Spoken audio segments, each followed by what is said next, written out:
नमस्कार दोस्तों, गरिमा IAS YouTube channel में आप सभी का स्वागत है। इस वीडियो में हम लोग पृथ्वी की उत्पत्ति से संबंधित दो संकल्पनाओं को देखेंगे, जिसमें कि एक है अद्वैतवादी संकल्पना तथा दूसरा है द्वैतवादी संकल्पना।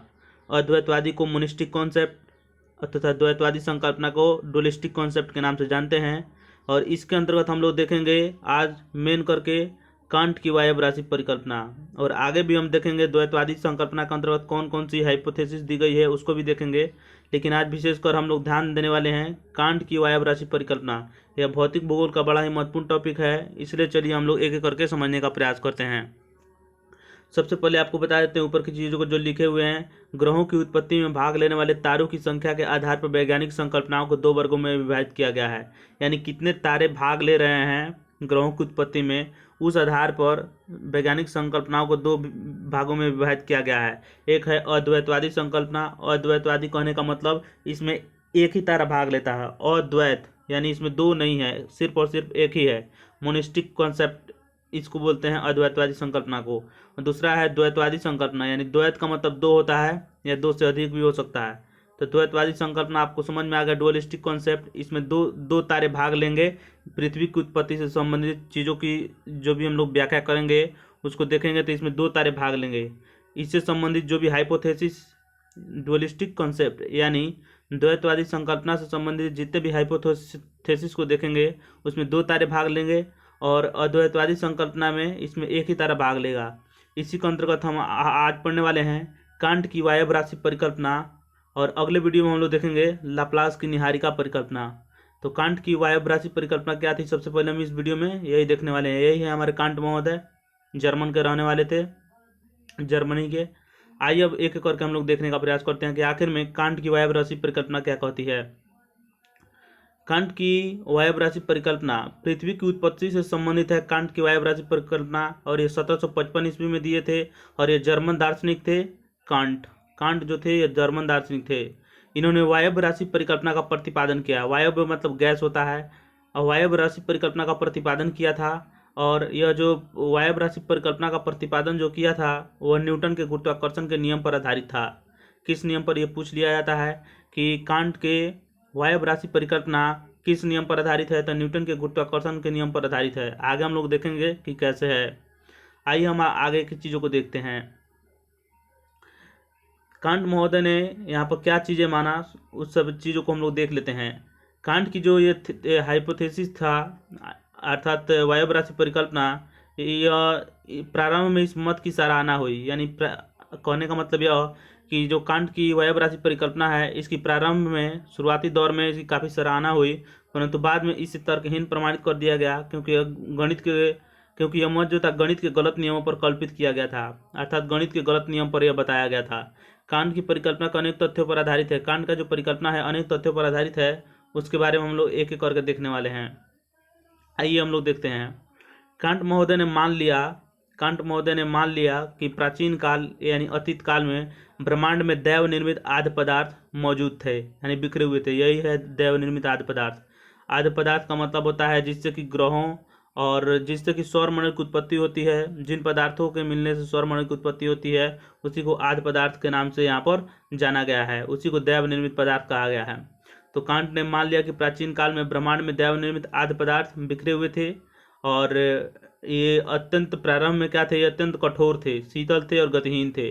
अर्थात ये स्थिर अवस्था में थे, कोई इसमें गति नहीं हो रहा था, और ये बिल्कुल कठोर थे। ये जो भी कण थे ये बिल्कुल कठोर थे और शीतल थे, बिल्कुल ही ठंड। अब आगे की ओर देखते हैं कि क्या मानते हैं कांट महोदय।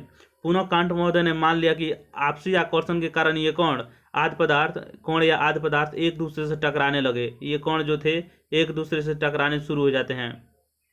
इसी आपसी टकराव के कारण ताप उत्पन्न होता है। कोई भी चीज टकराता है तो उसमें ताप उत्पन्न होता है, आपको पता है। ताप उत्पन्न होता है तथा भ्रमण गति का आविर्भाव भी होता है।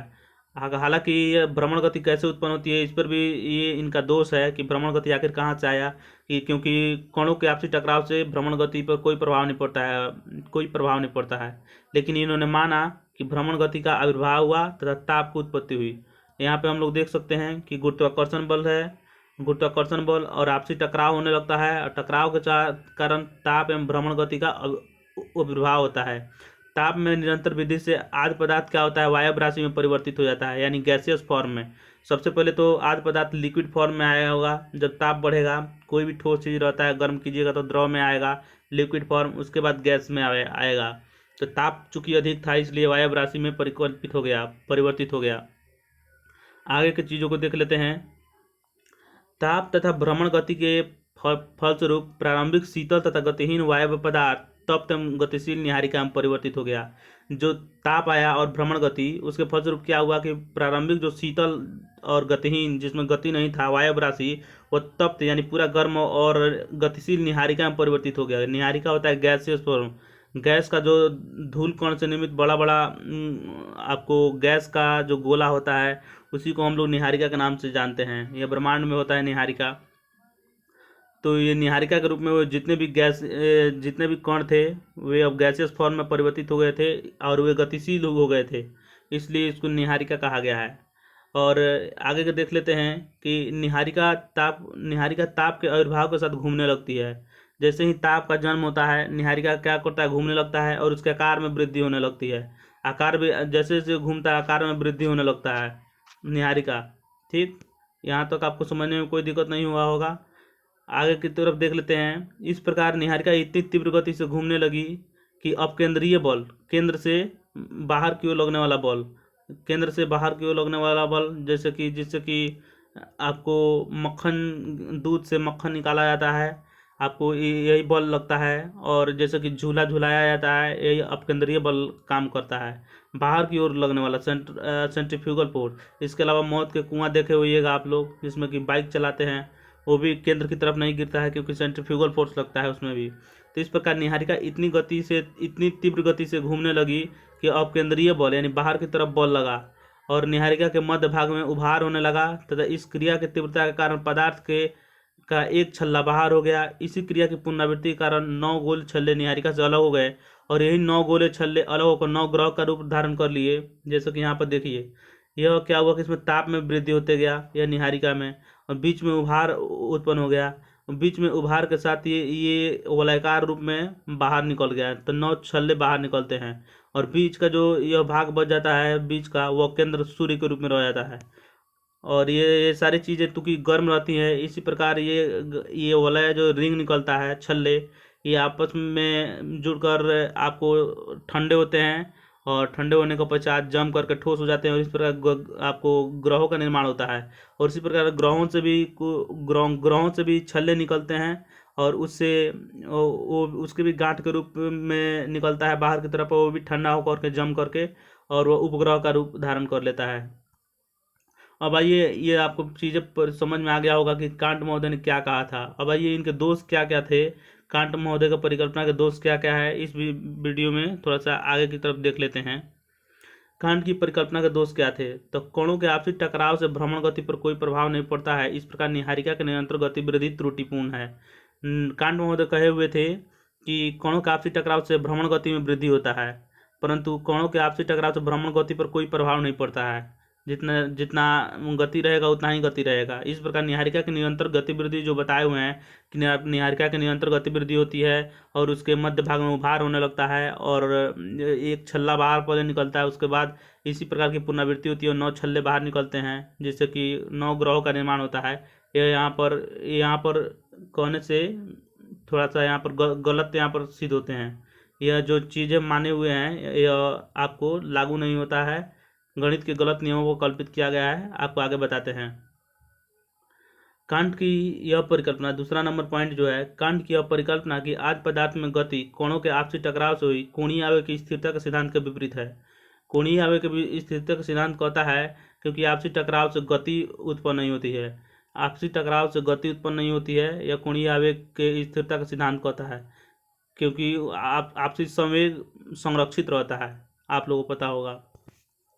आइए तीसरा नियम देख लेते हैं। तीसरा जो इनका दोष था, तीसरा दोष जो है, कांट की यह धारणा कि निहारिका के आकार में वृद्धि के साथ गति में भी वृद्धि होती गई, यह कोणीय आवेग की स्थिरता का सिद्धांत विपरीत है। यह भी कोणीय आवेग की स्थिरता के सिद्धांत के विपरीत है क्योंकि आकार बढ़ेगा तो गति कम होगा और गति बढ़ेगा तो आकार कम होगा। इस प्रकार ये 3 दोष हैं कांट के गैसियस हाइपोथेसिस में, अर्थात कांट के अवयव राशि परिकल्पना में। इस प्रकार यह वीडियो हमारा समाप्त होता है। अगले वीडियो में हम लोग देखेंगे लाप्लास की निहारिका परिकल्पना को। तब तक के लिए बने रहिए गरिमा एस के साथ। वीडियो अच्छा लगा हो तो लाइक जरूर कर दीजिएगा और चैनल को सब्सक्राइब कर लीजिएगा। मिलेंगे अगले वीडियो में। नमस्कार, धन्यवाद।